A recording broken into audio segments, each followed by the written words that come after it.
dos lugares por onde passei, eu fui com a família, mas quando foi a Luxemburgo eu fui só. Me deixaram num hotel hospedado e 3h20 da manhã alguém tenta arrombar a porta. O homem não falava inglês, o homem não falava francês, ele falava provavelmente Luxemburgo, que é uma língua local. E eu fiquei desesperado. Pensei, eu sozinho, o cara não sei o que ele está falando. Eu já tentei pelo menos que ele ouvisse a minha voz e ouvisse alguma coisa para que ele descobrisse que o quarto não era o dele. Mas ele continuou batendo durante 10 minutos. E eu falei, alguém da administração do hotel vai aparecer, ninguém apareceu. Tentei ligar para a recepção, estava mudo. Abri a porta, eu estava no 2º andar, abri a janela. Olhei, era alto. Eu não sei voar. Imaginei fazer uma Teresa e descer pela janela. Pensa numa situação difícil. E eu tinha o número do hotel, mas não conseguia ligar, então eu ligo para um pastor na Inglaterra, pastor Jackson, e peço o Jackson para ligar para a recepção do hotel para ver o que está acontecendo. E ele ligou, agora mesmo veio o recepcionista e diz, quem está batendo aí? Eu falei, agora é o senhor, mas tinha um homem aqui. E ele me disse, mas cadê o homem? Eu falei, quem pergunta isso sou eu, essa fala é minha. Eu queria que o senhor visse a câmera. Ele disse, não tem. E aí eu consigo falar com o pastor que me recebia em Luxemburgo. E nisso vem todo mundo para o hotel. E no final me parece que foi um cara que bebeu demais. E que provavelmente achou que eu fosse a esposa dele. No quarto errado. E até quando eu vou para o exterior, vira comédia. Mas graças a Deus deu tudo certo. Liguei para minha mulher, filha, quase morri. Mas o pastor disse algo. De Luxemburgo eu fui a Bruxelas e vi o terror que o terrorismo impõe. Para entrar no aeroporto, há um clima de guerra. Eu louvo a Deus por nós vivermos num país pacífico como o nosso. Às vezes é verdade, até pacífico demais. Mas viver naquele ambiente de terror, hoje no aeroporto de Bruxelas, se você for apanhar alguém que está chegando num voo, você não pode entrar mais no aeroporto. Só entra quem embarca. Quem vai pegar alguém é obrigado a aguardar este alguém do lado de fora. É uma coisa horrorosa, certo? E todo esse movimento dos refugiados está levando isso cada vez mais longe. Então, ore, porque a corrupção é um mal horroroso, e é verdade. Mas o terrorismo é bem pior. Eu fiquei impressionado com aquilo que vi. Vi muitas coisas boas, é verdade, mas também vi muitas coisas ruins. Mas abra a sua Bíblia no Evangelho de João, capítulo de número 8, versículo de número 3. Nós vamos ler 2 textos.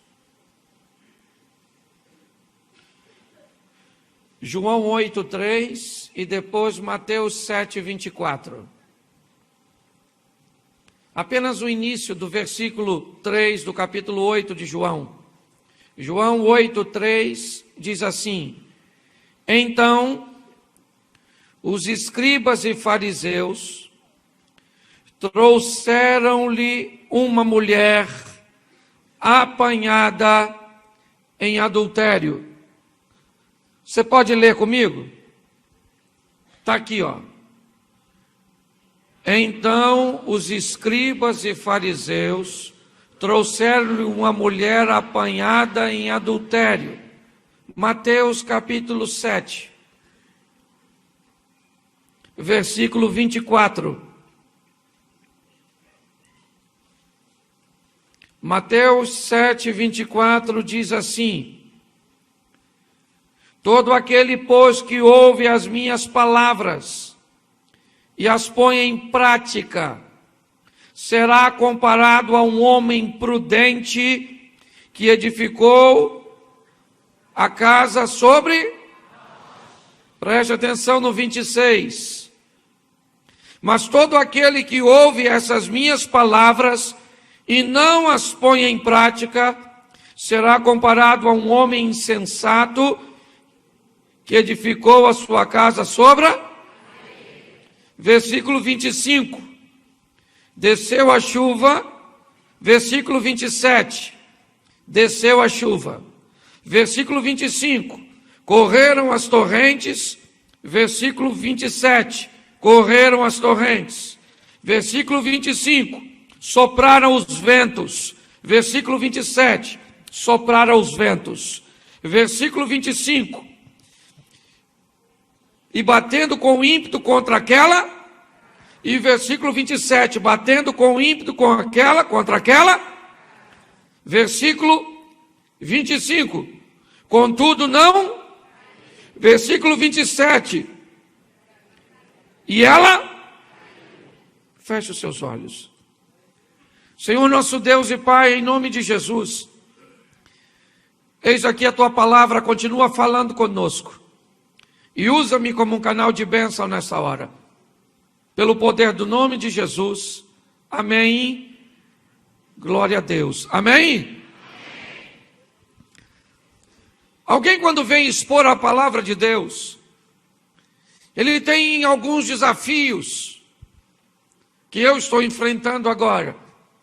Vencer o nervosismo, controlar minhas emoções, procurar ser o mais claro objetivo para transmitir aquilo que Deus colocou no meu coração. Criar na igreja e num ambiente que eu estou ministrando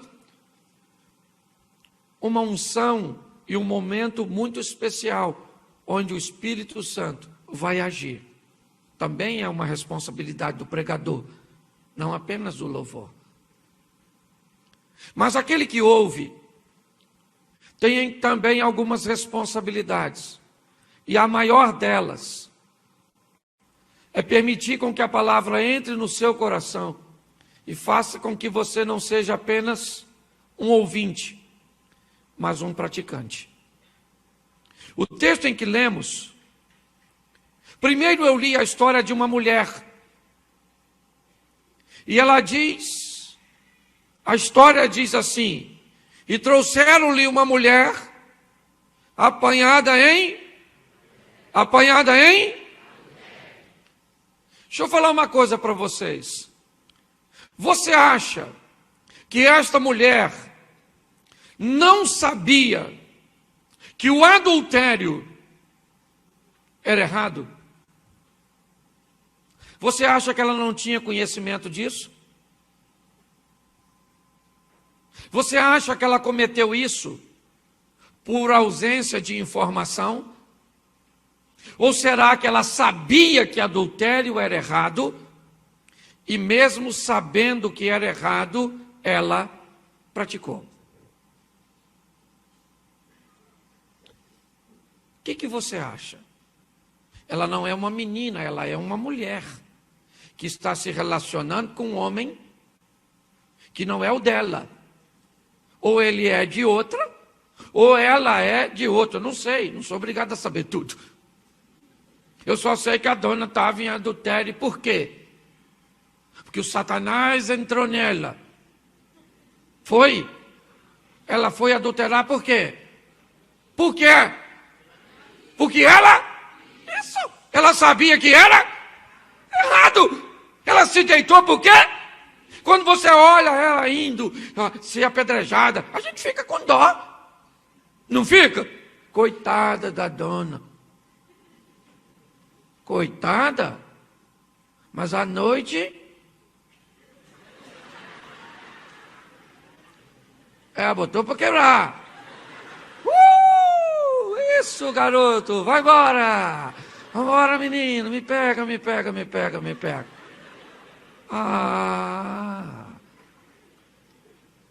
Mas agora a casa caiu, porque uma hora a casa cai. É ou não é? É assim que funciona. Então eu olho para esse texto e eu também, quando leio, fico com pena dela. Eu só não fico com muita pena porque eu já sei o final, que Jesus entra na vida dela.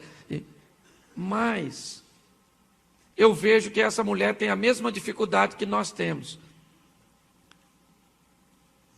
Fazer a coisa certa. É ou não é?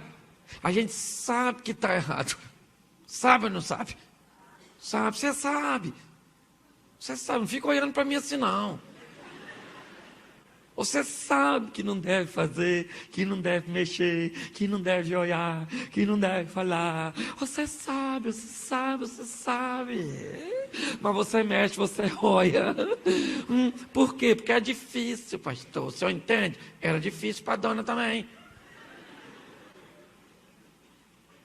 E aí eu vou para o segundo texto, onde o texto diz assim, né?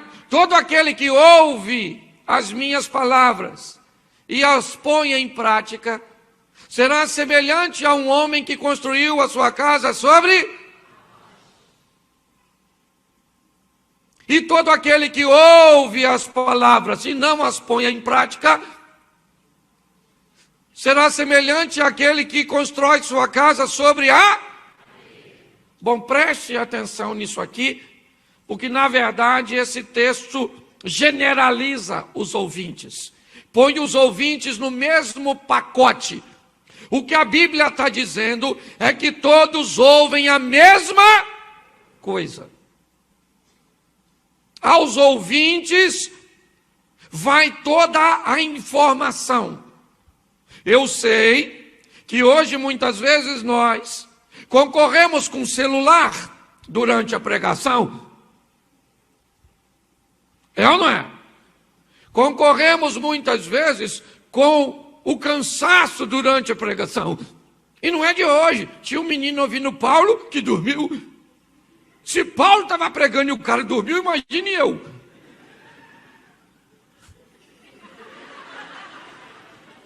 Uma risada engraçada.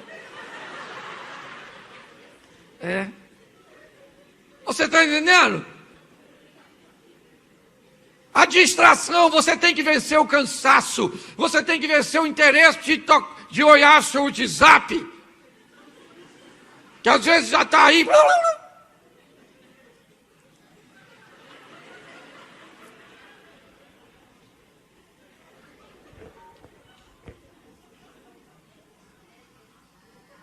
Quando mesmo ele toca de novo, não fala nada contigo, mas o Satanás. Isso aí é o Satanás, estou falando para você. Você não presta atenção, porque na hora do culto não é para você estar olhando outra coisa. É ou não é? Eu estou fazendo uma igreja lá em Xerém agora, pastor, eu vou pintar as paredes tudo de preto. Tudo de preto. Só vai ter iluminação aqui em cima, tudo preto. Por quê? Se um cara acender um celular dentro da igreja, com tudo escuro, porque hoje a gente tem que fazer malabarismo para as pessoas escutar as palavras de vida eterna. Olha só, a gente prega para ajudar o indivíduo para o céu e ele está olhando no WhatsApp.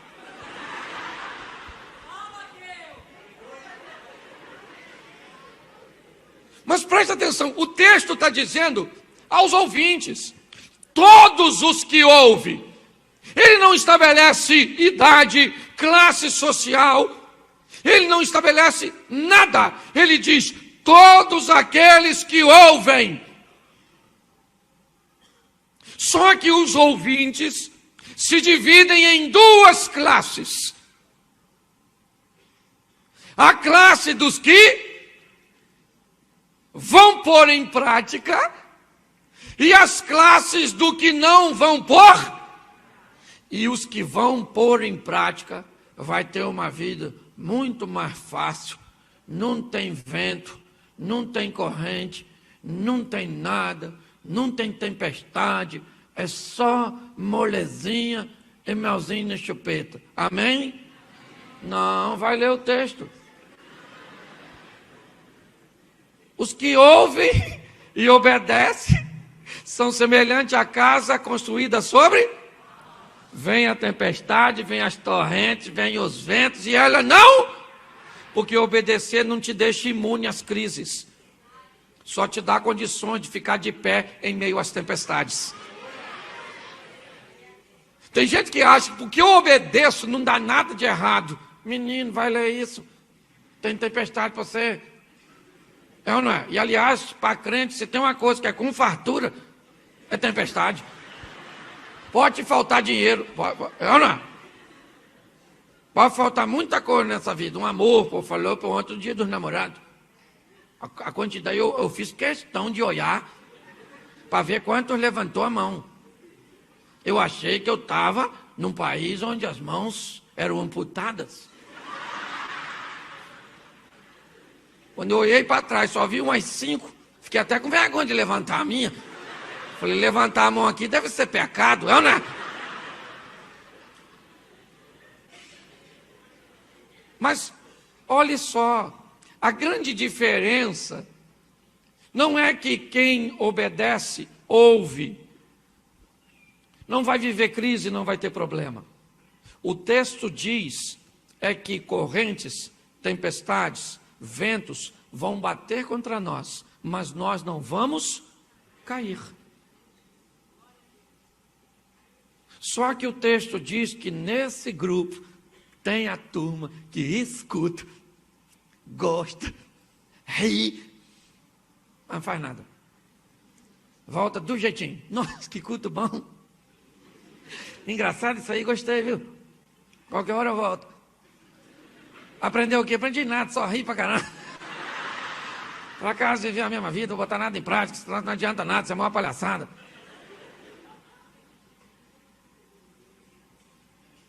É assim que funciona. E aí eu quero voltar para a mulher, porque eu não quero falar desse texto de Mateus. Eu só quero explicar a você que a palavra vem. Ela vem. Certo? E ela vem para todos dando uma direção. Agora, quem escolhe seguir a direção é você e eu. Certo? Amém? Amém. Essa mulher sabia que adulterar era errado? Sabia? E ela fez o quê? Adulterou. Mesmo sabendo que era errado. E deram um flagrante na dona. Pegaram ela no ato. Sim. Provavelmente ainda na cama, se trocando. Não sei. Ana, pastor, como é que foi? Foi, podia ser parecido das coisas que a gente faz de vez em quando. Ela estava fazendo com um homem que não era dela. Certo?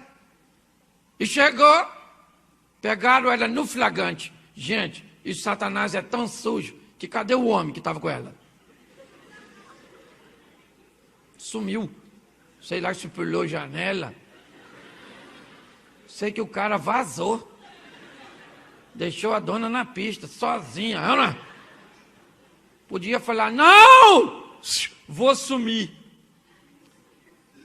Eu não, vou morrer também, porque ele também era adúltero.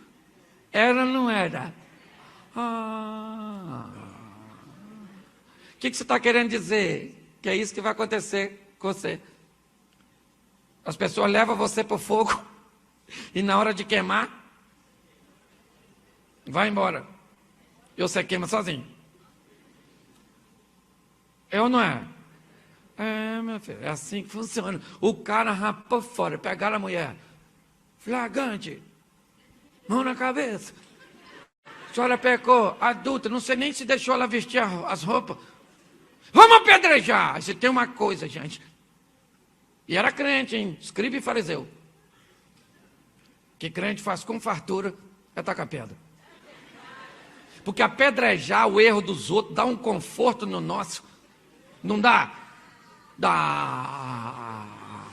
Quando você encontra alguém que tem um pecado maior que o...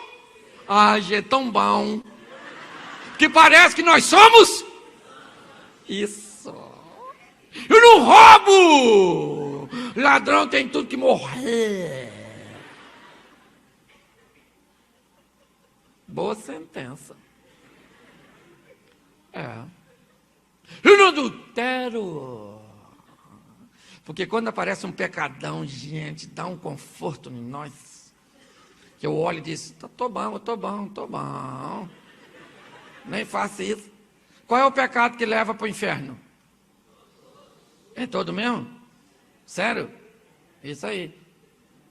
Isso acabou de botar você no inferno com a sua própria boca. É ou não é verdade? Porque todo mundo tem pecado, mas quando alguém peca, gente, se tem uma coisa que eu aprendi nessa vida, é que o indivíduo espiritual, de verdade, ele sabe qual é o preço da espiritualidade, pois ela é muito alta, e ele não é capaz de julgar ninguém, porque ele sabe o preço que paga para ter o que tem. Então ele é misericordioso, porque sabe que é difícil pagar. Mas o religioso é terrível. Ele tem pecado, finge que não tem, e acusa quem tem um maior que o dele. Pode olhar, o cara que diz,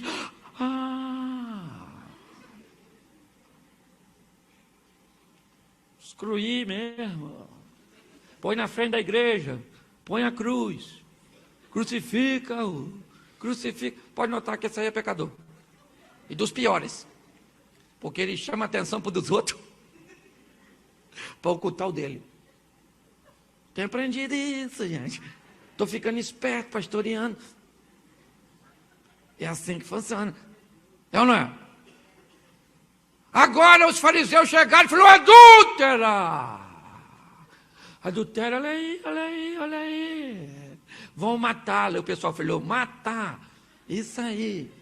E a dona poderia falar o quê? Nada, ela sabia. Eu já falei isso aqui. A Bíblia diz que todo mundo tem que carregar a sua. É ou não é?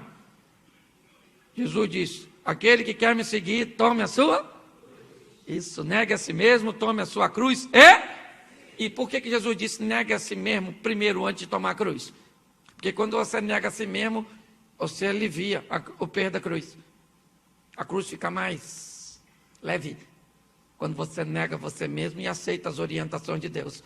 O problema é que tem gente botando peso demais na cruz. A Bíblia diz que tem cruz. Todo mundo tem que ter cruz, certo? Quem não tem cruz não tem coroa, porque nós vamos trocar a cruz por uma coroa. Agora a Bíblia também não falou que cruz é. Só falou cruz. Não falou tamanho, nem peso. Então você põe o que você quiser na sua. Eu não é? Eu não ponho na minha, porque quem vai carregar a minha sou eu. Eu não é? Tem gente que vai botando peso na sua cruz. Decisões erradas. Desobediência. Aí olha para a gente com a nossa.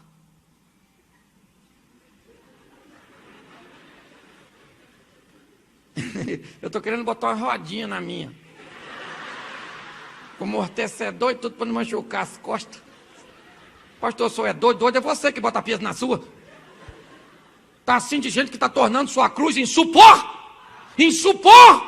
financeiramente, emocionalmente, tratando mal seu corpo, sua família, seu dinheiro, trata tudo mal, seu ministério, tudo mal. Depois reclama da cruz. Cruz pesada que Jesus me deu. Jesus nem deu. Ele ainda falou assim, você que está cansado, sobrecarregado, vem até mim que eu te dou o meu fardinho que é leve. Olha só, se ele falou que é leve, por que eu vou ter que carregar coisa pesada? Tem gente que diz, não, tem que carregar peso, tem que sofrer. Então sofra. É um direito que você tem, mas sofra na primeira pessoa. Eu sofro. Ok? Não sofra na segunda. Nós sofremos porque eu não sofro com você. Não é verdade. É uma decisão que é só sua e não minha. Se você parar para observar, é isso que as pessoas estão fazendo. E transfere as responsabilidades. Porque se você já está sofrendo, é duro demais reconhecer para você mesmo que você sofre por sua. Então a culpa tem que ser de quem? Do pastor, da sua sogra, da Dilma. Não que ela não tenha culpa. Aliás, ali todo mundo é culpado. É ou não é? Mas não adianta botar a culpa nos outros. Desculpa nenhuma que justifica seu fracasso faz com que o seu fracasso deixe de ser fracasso. Vão apedrejar a mulher e pronto. Por quê? Porque ela fez o que não devia, sabendo. Hoje as pessoas fazem isso, sabe que não pode gastar. Gente, o dinheiro está curto, tá ou não está? Tá ou não está? Tá! O dinheiro, e dinheiro não tolera desaforo. Trata o dinheiro bem. Você tratando bem, ele costuma ir embora. Não, não é? Trata ele mal, que você nem vê ele ir. Você olha para o seu dinheiro e fala, cadê? Sumiu. É assim que funciona. Trata mal o seu dinheiro, trata tudo mal, sabendo. Chegou agora, não dá para gastar, não dá. Chamei minha esposa, falei, querido, te amo. Chamei meu menino mais novo, falei, também te amo. Falei, mas não é hora de gastar. Entende? Vamos lá. Ao invés da Coca-Cola, vão comprar um suco. Ué, gente. Não é? Ao invés de um pacote da Sky completo, vamos lá. Vamos ficar só com... E também não tem esse negócio de fazer gato net não, hein? Pastor, economizei. Ah, fala da corrupção, fala. É ou não é verdade? Você faz parte da quadrilha, é ou não é verdade? É, sim, senhor, você compra CD pirata. Você faz gato. É ou não é? Por isso que eu estou falando, tu está apedrejando os outros, joga essa pedra fora e vai para casa. É assim que funciona, gente. Ela sabia, mas mesmo assim, fez. E agora vai arcar com as consequências. Tem que fazer uma leitura, saber como é que as coisas estão e tomar providências para administrar sua casa, sua família, seu lar. É assim que as coisas funcionam. Será que você não sabe que o que você está fazendo está acabando com o seu casamento? Será que você não sabe? Você sabe. É ou não é? Você acha que mulher tem que ser bem tratada? Mulher maltratada faz o quê? Quer ir embora. Às vezes não vai porque não tem para onde ir. Se tivesse, iria. E você sabe. Pastor, estou numa crise no meu casamento, pastor. Como é que está? Trata bem sua mulher, pastor. Está muito difícil. Estou muito nervoso. Trabalhando demais. Aí não dá. Nem o dia dos namorados deu para comemorar. Você quer o quê? Vai acabando com o seu casamento. A senhora também. Seu marido só tem a senhora. Toda vez que vai procurar, a senhora está offline. Vamos botar a banda larga nisso, minha senhora. Vamos ficar online. Eu não é? Tudo bem que os homens, às vezes, nós nos comportamos de forma... Porque o homem, com esse estresse intenso, eles gostam muito de sexo. A senhora põe ele um dia no lugar dele. Porque quem está no controle é a senhora. Eu não é? É assim. A senhora chega assim um sábado, faz isso sábado, uma receita. Vai botar seu marido no lugar dele, nunca mais ele vai implicar com a senhora. Com essa palhaçada de ficar pedindo sexo. Escuta o que eu vou falar agora, só para mudar de que eu até saí um pouquinho do contexto, já volto, já. Comercial aqui agora na mensagem. Presta atenção, pega o seu marido um dia, sábado, 6 horas da manhã e diz assim, amor, pode vir, pega eu aqui que eu estou querendo você. Ele vai falar assim, sério? É isso aí, vamos lá, garoto. E vai embora. 11 horas da manhã do mesmo dia, você fala assim, amor. Ele vai falar, o que você quer? Ele vai falar, que é isso? Hoje o negócio tá bom. Vambora, garota. Vambora. 4 horas da tarde. A senhora fala assim, amor.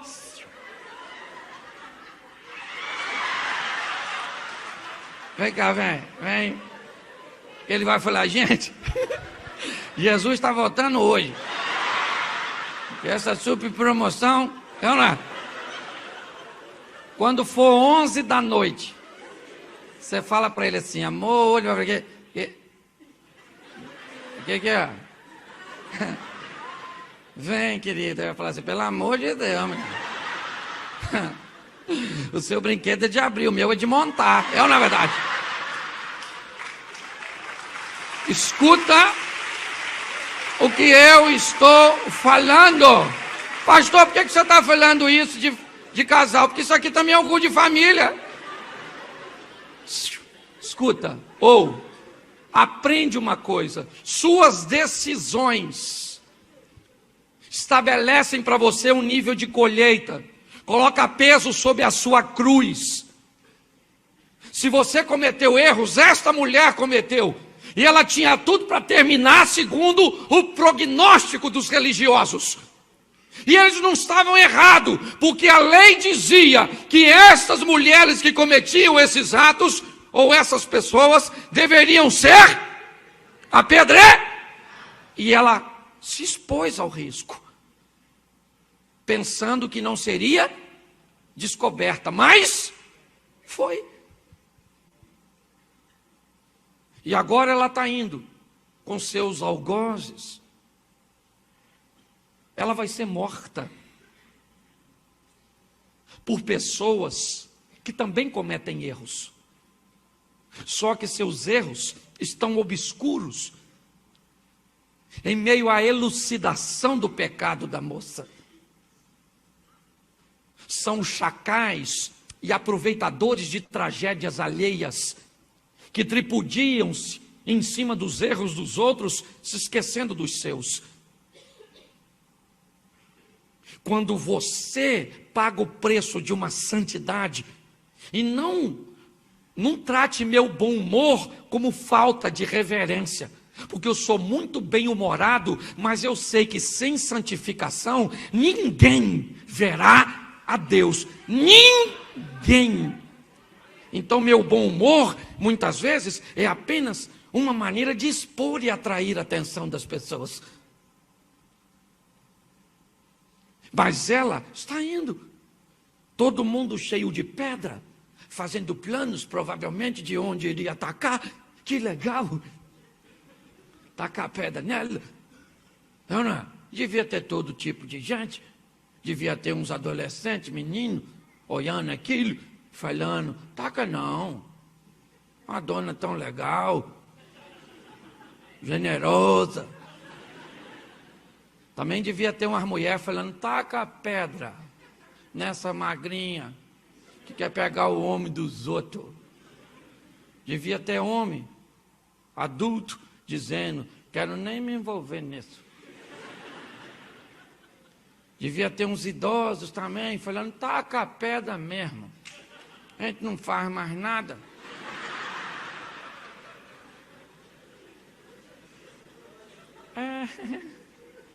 É assim na vida. Às vezes tem gente que ajuda você a plantar, mas na hora de colher, vai embora e você colhe. É o que está acontecendo com ela. Ela vai ser apedrejada. Está tudo planejado, está certinho. Estão conduzindo ela, como diz a lei do Moisés, apenas para fora dos muros. Mas no caminho, alguém resolve levar esta moça para Jesus. Alguém tem o intuito, e não é ninguém que deseja salvá-la. Os religiosos não querem livrar a moça. O que eles querem é prejudicar Jesus. Eles querem colocar Jesus numa situação difícil, levando um caso de flagrante, notório, com uma vasta multidão, em meio às testemunhas oculares. Será difícil. Como Jesus vai fazer? Se Jesus mandar com que eles obedeçam à lei de Moisés e apedrejem, ou venham apedrejar a moça, eles vão matar a mulher depois de falar com Jesus e vão voltar com um discurso para a cidade de que Jesus prega amor, mas foi o mandante do apedrejamento. Se Jesus entra em defesa da mulher e diz: não apedrejem a moça, ele vai ser acusado de blasfêmio, de ir contrário à lei mosaica, à lei de Moisés, e ele vai ser apedrejado juntamente com a moça. Essa é a ideia. A ideia é, ela vai ser apedrejada. O que nós vamos fazer é ver se nós colocamos Jesus no mesmo pacote. Porque de qualquer maneira ela vai morrer, porque Moisés era a autoridade para eles. Eles não estão indo a Jesus reconhecendo a autoridade de Jesus sobre Moisés. Não! O interesse deles é prejudicar Jesus.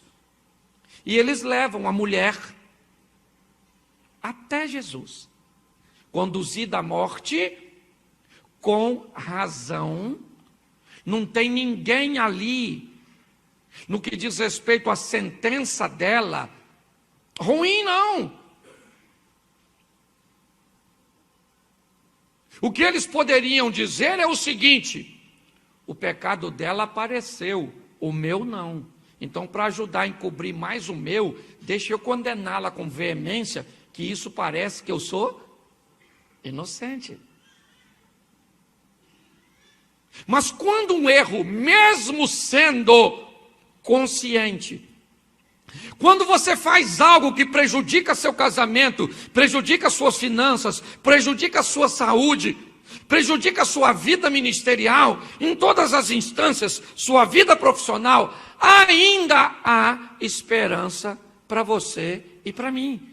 Porque nós podemos contar com a misericórdia do Deus que servimos. Pois Jesus poderia dizer o seguinte: o que ela fez? Ela adulterou. O que a lei diz que tem que fazer com quem adultera? É apedrejado. Então, não foi isso que ele disse da moeda? De quem é a esfinge? De César. Então, dai a César o que é de César. Só que Jesus, o assunto ali não era uma moeda, não era um imposto. O assunto ali era uma vida, era uma alma, era uma pessoa. E Jesus não vai deixar as coisas ficarem assim. Ele sabe que ela errou. Ele sabe que ela adulterou. Ele não precisa de ninguém para testemunhar sobre isso. Ele sabe que é verdade e a acusação que pesa sobre ela. E quando as pessoas lançam a mulher e dizem: essa mulher foi pega no próprio ato adulterado. Ironicamente, eles utilizam a palavra mestre, apesar de não considerá-lo. Mestre, olhe só, o que devemos fazer com esta mulher adúltera em flagrante? Eles não disseram isso. Eles disseram: na lei, Moisés mandou que as tais sejam apedrejadas. Mas e tu? O que o senhor diz dessa situação? Olhe bem. E todo mundo ficou olhando. E aí Jesus demora um pouquinho para responder, mas olha e diz: olha, gente, vamos fazer o seguinte, atire a primeira pedra quem não tiver pecado. Quando ele fala isso, ele tira o foco da mulher adúltera e põe nas testemunhas que viu. Porque a lei de Moisés dizia que a primeira pedra, ou as primeiras, porque não poderia ser uma só, tinha que ser mais de uma testemunha, tinha que ser atirada por quem deu o flagrante. Só que Jesus diz: atire a primeira pedra, você que viu e deu o flagrante, se você não tiver pecado.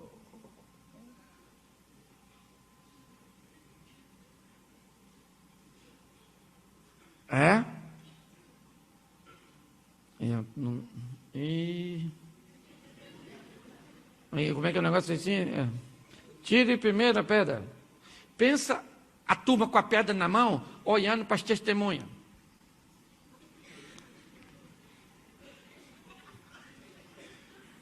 E eles com a pedra na mão, as testemunhas.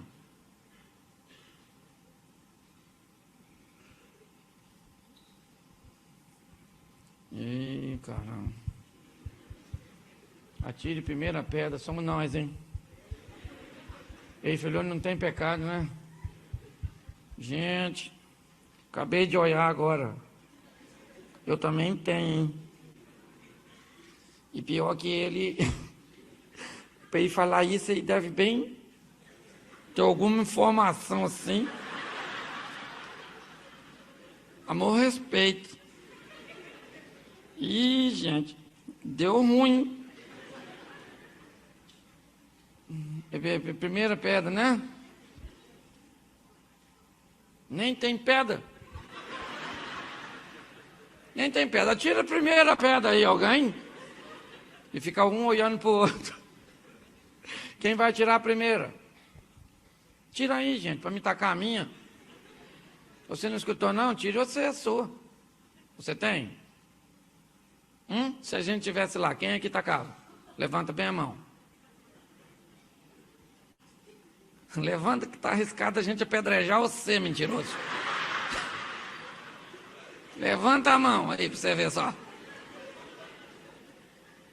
Foi aquele alvoroço, gente. O pessoal querendo tacar a pedra. E a mulher está lá, coitadinha. Não sei se estava seminua, sei lá. Sei que Jesus nem olhou, baixou para escrever, para não deixar ela sem graça. E a dona está lá, o pessoal, todo mundo olhando. Vamos tacar, gente, vamos tacar aí.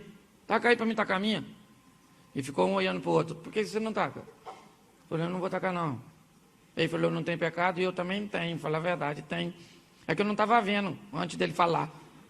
Mas foi só ele falar que eu vi. Aí eu também vi. E você também viu. E todo mundo viu. E agora? Agora alguém deve ter falado: quem teve a ideia de trazer essa mulher aqui? Vão tacar pedra nele, não é verdade? Que a gente queria tanto apedrejar. Não vai tacar não, né? E Jesus, ele baixou assim, ficou quietinho. E foi todo mundo indo embora, ó, com as pedrinhas, jogando fora. Pensa, eu não gosto de falar isso não, mas eu vou falar que o pessoal possa isolar isso e depois me prejudicar. Mas se eu fosse aquela mulher, eu ia fazer assim.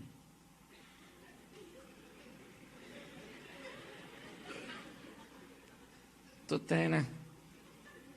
Tu também tem. Você nem tem cara de quem tem. Mas tem, né? E foi todo mundo indo embora. O texto diz que até os discípulos. Ficou só Jesus. Porque ele era o único que não tinha pecado. E era o único que podia tacar a primeira. Mas ele resolveu estender a mão ao invés de tacar uma pedra. Todo mundo foi embora. Pensa ela quietinha. E ele olhou, levantou assim, ó, disse que ele estava escrevendo assim, ó. Fez assim, ó.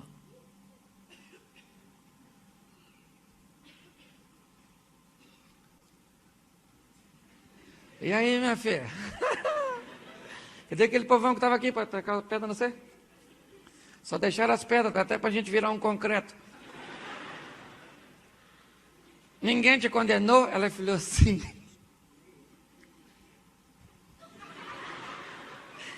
Aquele negócio que o senhor falou, gente, isso é demais. Jamais ia pensar nisso, primeira pedra. Nunca pensei que a palavra pedra ia me livrar da pedra.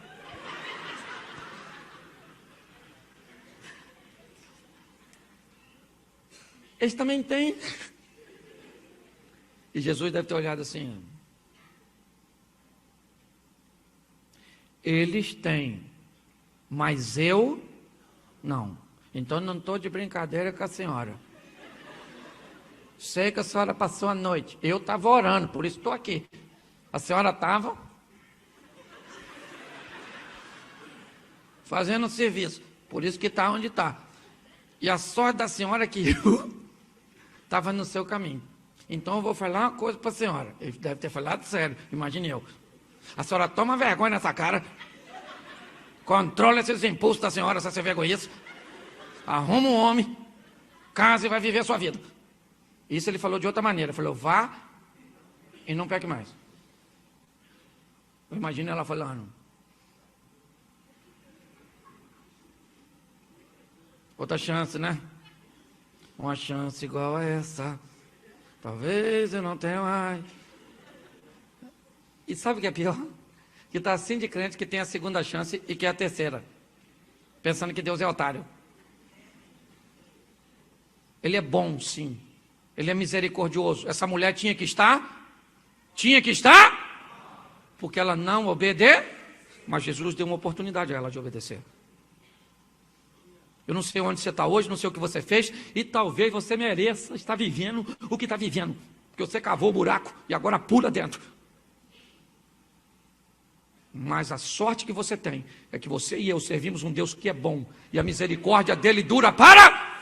E isso serve para você que está aqui dentro e você que está aí fora. E tem uns pessoal aqui me olhando pela janela também. No escuro, nem estou vendo você. Parece presidiário. Ok? Então eu quero que você fique de pé nesse momento, que eu quero fazer uma oração. Eu queria que alguém do teclado estivesse aqui e diga para quem está do seu lado assim, ó. Você vai tirar a primeira pedra? Fala para ele assim, ó. O culto está acabando. Vá e não peques mais. Fecha seus olhos aí. Fecha seus olhos.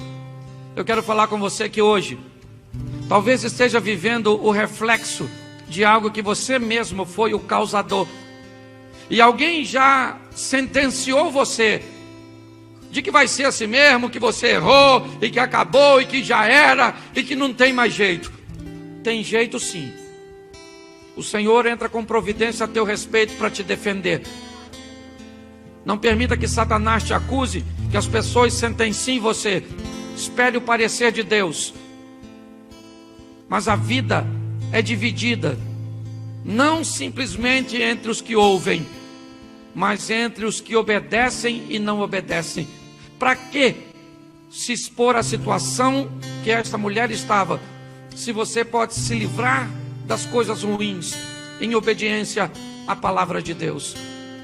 Mas se você hoje precisa de uma intervenção divina, você gostaria que Jesus entrasse na sua vida para te defender de Satanás, te defender da crise, te defender do mal, e às vezes te defender até de você mesmo. E você nesta noite quer dizer, eu quero ir para casa com Jesus. Entra na minha vida, Pai, muda a minha história. Se tem alguém aqui hoje, aqui dentro ou aí fora, que deseja voltar para os caminhos do Senhor, tomar uma decisão, assumindo muitas vezes seus erros e as consequências que está colhendo, mas deixe Jesus entrar na sua história e um milagre vai acontecer. Se nesta noite tem alguém aqui que quer voltar para os caminhos do Senhor ou recebê-lo pela primeira vez, levante sua mão onde você está. Eu quero orar por você. Isso ali tem uma pessoa. Tem mais alguém? Faça assim. Isso aí na galeria tem alguém? Se tiver, faça assim, ó. Aí na galeria. Aqui embaixo tem mais alguém? Aí fora, vê se tem alguém. Se hoje você deseja tomar essa decisão, saia do seu lugar e vem aqui à frente. Eu quero orar e eu quero tocar em você. Vem para cá. Nós estamos ali, faltam 3 minutinhos. Vem para cá. Você que está tomando essa decisão. Isso, vem para cá.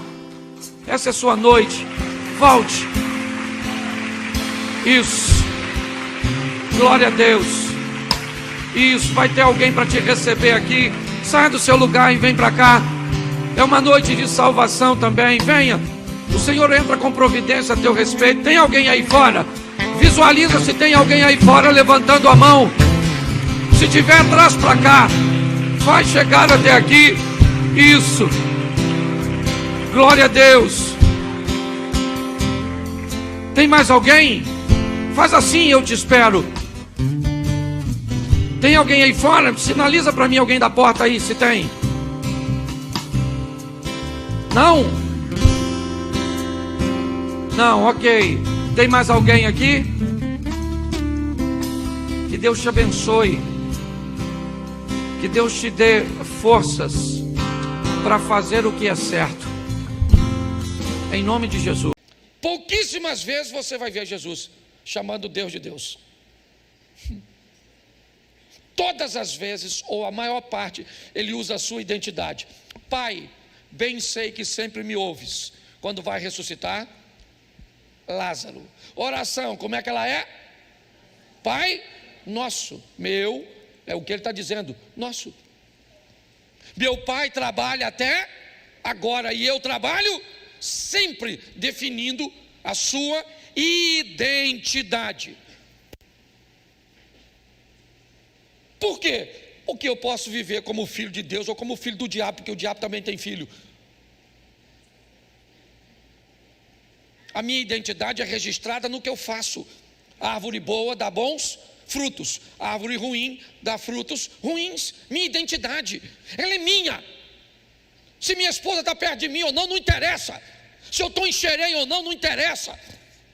Se eu estou num boteco onde todo mundo está tomando cachaça, ou estou dentro de uma igreja, não interessa.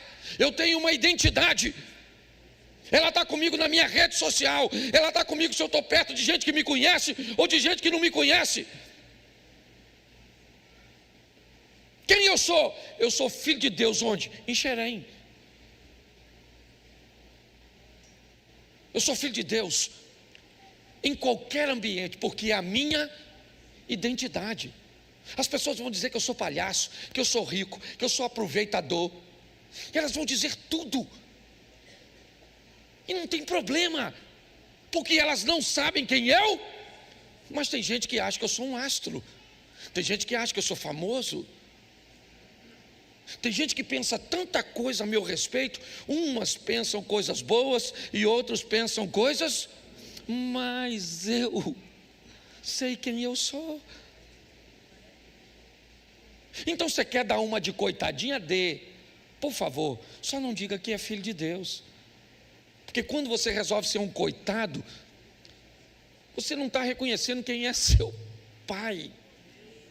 Você pode fazer besteira, sim ou não? Sim ou não? O filho pródigo também.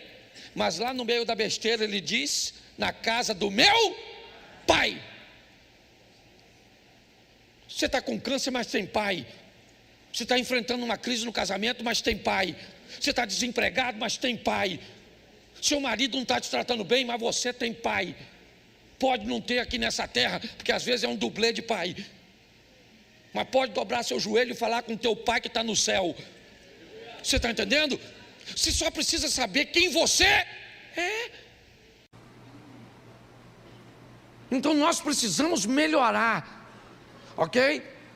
O nosso conhecimento a respeito daquilo que nós estamos enfrentando. Posso ouvir um amém? Amém. Segundo exemplo, outro homem de Deus. Primeiro livro dos Reis, capítulo 17, versículo 1 e 2. Põe para mim, por favor. Primeiro livro dos Reis. Então Elias, o tisbita dos moradores de Gileade, disse a Acabe: vive o Senhor, Deus de Israel, perante cuja face estou, que nesses anos nem orvalho nem chuva haverá, senão segundo a minha. Verso 2: depois veio a ele a palavra do dizendo: preste atenção. Esse é um segundo cara, homem de Deus, inquestionável. Você quer? Alguns ortodoxos conservadores em Israel, nas suas refeições, deixam uma cadeira na mesa, vazia, para Elias. Para você ver o que em alguns ambientes de Israel, o quão grande esse camarada é. Mas esse camarada tão grande, que viveu coisas tão extraordinárias, ele pediu para morrer. Ele desistiu. Ele só não desistiu de fato porque Deus o motivou. Porque se dependesse dele, ele teria desistido. E o quê? Um homem como Elias, primeira coisa, o que Elias tinha? Princípios. Elias era um cara de princípios. Elias era um cara que não negociava, que não abria concessão, que não era politicamente correto.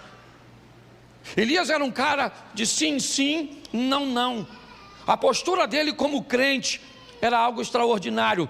Quer mais? Vou te dar mais um adjetivo. Ele era corajoso. A mulher do rei era uma das mulheres mais perigosas da época, conhecida como matadora de profeta, o cargo cujo qual Elias é pertencente. Acabe era um dos melhores reis no que diz respeito à estrutura, à construção, à expansão. Ele era bom e ainda tinha o apoio do pai de Jezabel, Etbaal. Era um cara bom de alianças, de conexão, é verdade, no que diz respeito à estrutura humana. Então Elias não quebrava princípios. Elias era alguém corajoso. Está ali, a palavra do Senhor veio a Elias. Ele era alguém que tinha intimidade com Deus. Então o camarada, sem princípio. O cara, Alex, sem coragem. O cara tem intimidade com e entra numa caverna dizendo que quer morrer. Sabe o que é isso? Pecado. É porque é só alguém falhar que a gente enfia logo um pecado na pessoa. Tem gente que não pode ver o outro sob pressão. Ah, você está sofrendo isso? Muito bem. O que é que você anda fazendo de errado? Quem é que não faz nada de errado? Levanta a mão, por gentileza. Ah, tem um garotinho ali que levantou a mão, né? E não sabe o que está fazendo. Tá certo? Então preste atenção. Se alguém for nos acusar de algo de errado, eu detesto essas profecias universais. Aqui tem alguém que Deus está me revelando que está doente. Ó, Deus está me revelando aqui que tem alguém que está devendo. Nossa! Que alguém está com problema no casamento, com problema com o filho. Que alguém... fala sério. Certo? Então preste atenção. O cara é um cara de princípio, é um cara de coragem, é um cara de intimidade com Deus. Sim ou não? Só tem um problema ali, sabe o que é? Trabalha demais, está cansado. Cansaço. Cansaço. Eu aprendi uma coisa. Aqueles que são bons naquilo que fazem, eles podem ter mais problema de cansaço do que quem é ruim. Porque quando você é bom naquilo que faz, sempre vão estar te mandando para fazer. E parece que quanto mais você faz, mais coisa alguém bota nas suas costas. É ou não é? Se na sua casa você é o que trabalha, pode olhar, o irmão dorme até tarde. E sua mãe pede tudo para tu. E se aparecer um vizinho, ainda pede para quem? Para tu. E se Deus quiser alguma coisa, ainda fala para quem? Para tu.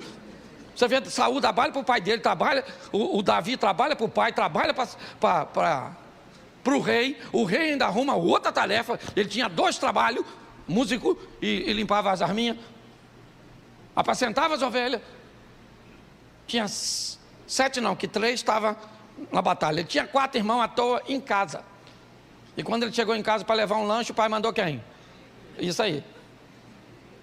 Então deixa eu falar uma coisa para você. Isso eu falo para mim, minha mulher sabe. Nós temos vivido isso, cansaço. Tem dia que você olha e pergunta, por que amanheceu? que eu não morri na noite? Jesus podia ter voltado. Uma pressão desgraçada. Você tem isso ou será que é só eu? Não tem um troço assim? Você olha assim, rapaz, acordava de manhã, um salto só, pum. Hoje levanta. E que hora? Bota para despertar, para ganhar mais tempo. Cansaço, está assim de gente, cansaço. Sim ou não? Está cansado demais, Elias estava cansado. Profetizou para Acabe que não ia chover, Deus falou, foge. Fugiu para o ribeiro de Querite, a água acabou, Deus falou, foge. O filho da mulher da casa que ele estava hospedado morreu, ela falou, a culpa é sua. Deus falou, agora volta para encontrar com Acabe. Ele volta para encontrar com Acabe, sabe o que Acabe diz? Olha aí o perturbador de Israel. Elias estava tão nervoso, falou, perturbador, teu pai, a tua mãe, miserável. Está escrito, a tradução é outra, são seus pais, mas é a mesma coisa. Estava nervoso. Nervoso, o cara veio encontrar com ele lá, um centurião. Ele estava tão chateado que ele falou, Senhor, fogo. Matou os caras tudo queimado, parecia o Mushu do Mulan. Invocado, o que é aquilo? Aquilo era perturbação. Ele tinha um assessor que trabalhava com ele, que ele falou, rapaz, some. O menino foi embora. Por isso que o tal do Geazi entrou. Ninguém aguentava, estava estressado. Chegou lá, falou, aqui, presta atenção, o cara está com Deus. Tem 400 profetas de Baal e 450 de Azera. Tem 850 almas. O que é para ele fazer? Fazer cair fogo do céu e falar para os caras, vamos aí, gente, aceitar o Deus Todo-Poderoso. Sabe o que ele faz? Corta o pescoço dos caras.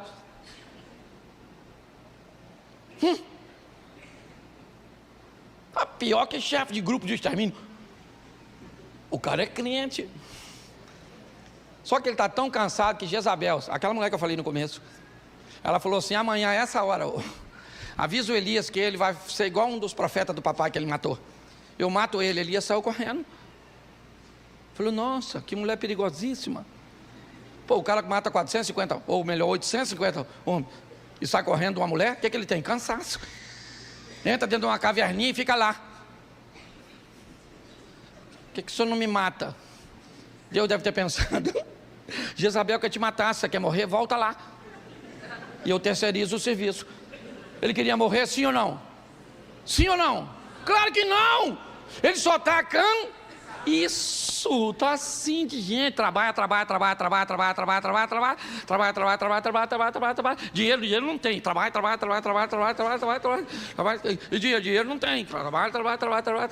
E dinheiro, cadê o dinheiro? Isso, dinheiro. Parece que você trabalha e os outros o dinheiro vai para algum lugar. No submundo do crime.